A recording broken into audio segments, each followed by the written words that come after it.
aggravating factors, we, the jury, unanimously find that the state has proven the following aggravating factors beyond a reasonable doubt as to the defendant, Patrick McDowell, in this case. Number one, Patrick McDowell was previously convicted of a felony and was on felony probation at the time he committed the first-degree murder in this case.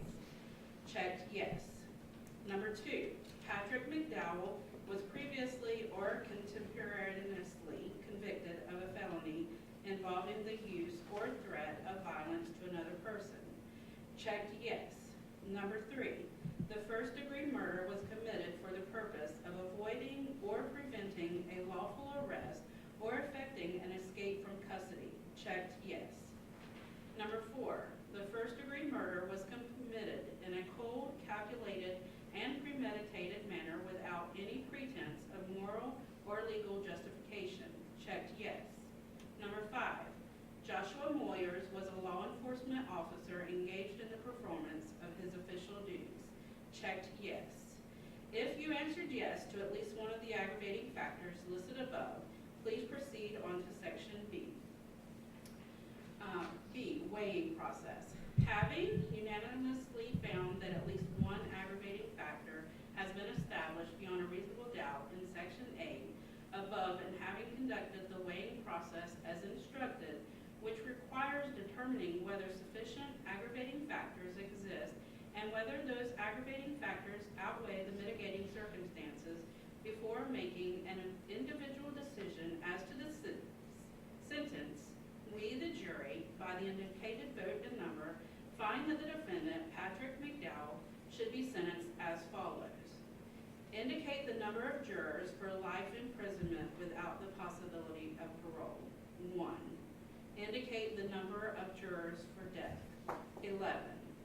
We, the jury, understand that if there are 8 or more votes for death, then the jury's recommendation is for a sentence of death, and if there are fewer than 8 votes for death, then the jury's recommendation is for a sentence of life without the possibility of parole. So we say this 25th day of April 2024 for person number 58. Thank you, Madam Clerk. By this, I'd like the jury to be polled.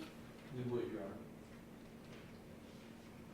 Do you, juror number 6, agree that the decisions as read by the clerk accurately reflects what the jury decided?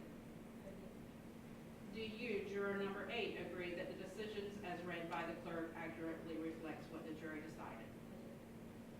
Do you, juror number 9, agree that the decisions as read by the clerk accurately reflects what the jury decided? I do. Do you, juror number 23, agree that the decisions as read by the clerk accurately reflects what the jury decided? I do. Do you, juror number 30, agree that the decisions as read by the clerk accurately reflects what the jury decided? Do you, juror number 44, agree that the decisions as read by the clerk accurately reflects what the jury decided? Do you, juror number 49, agree that the decisions as read by the clerk accurately reflects what the jury decided? Do you, juror number 58, agree that the decisions as read by the clerk accurately reflects what the jury decided? I do. Do you, juror number 63, agree that the decisions as read by the clerk accurately reflects what the jury decided? I do. Do you, juror number 73, agree that the decisions as read by the clerk accurately reflects what the jury decided? I do. Do you, juror number 79, agree that the decisions as read by the clerk accurately reflects what the jury decided? I do. And do you, juror number 85, agree that the decisions as read by the clerk accurately reflects what the jury decided? I do. Again, thank you, Madam Clerk. Ladies and gentlemen, I wish to thank you for your time and consideration of this case. I also wish to advise you of some very special privileges enjoyed by jurors. No juror can ever be required to talk about the discussions that occurred in the jury room except by court order. For many centuries, our society has relied upon juries for consideration of difficult cases. We have recognized for hundreds of years that a jury's deliberations, discussions, and votes should remain their private affair as long as they wish it. Therefore, the law gives you a unique privilege not to speak about the jury's work. Although you are at liberty to speak with anyone about your deliberations, you are also at liberty to refuse to speak to anyone. A request to discuss either your verdict or your deliberations may come from those who are simply curious, from those who might seek to find fault with you, from the media, from the attorneys, or elsewhere. It will be up to you to decide whether to preserve your privacy as a juror. Now that's the script that the Florida Supreme Court wants me to read to you at the conclusion of this case. It seems rather inadequate, though, for the service that you 12 provided to Nassau County and the court system for the last 20 days. I am just simply in awe of what you all did. You came in here. You will not have a more serious case to be selected as a juror to try than this case that you sat on for the last 3 weeks. You have done everything we've asked you to do. You've been here on time. You've taken notes. You've paid attention. You deliberated, and you have rendered a verdict. And I am grateful for your service.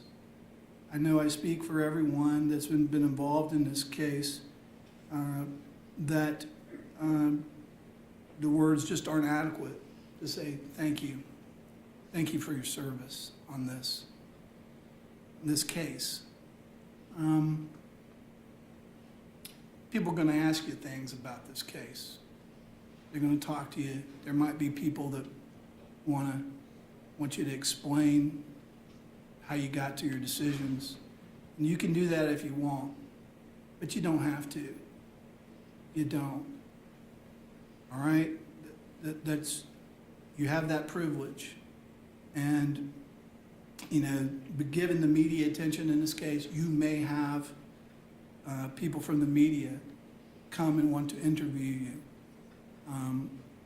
Again, you can do that if you want, but you don't have to. Your service to this community is now completed, and what you do from here on out is your own business. All right?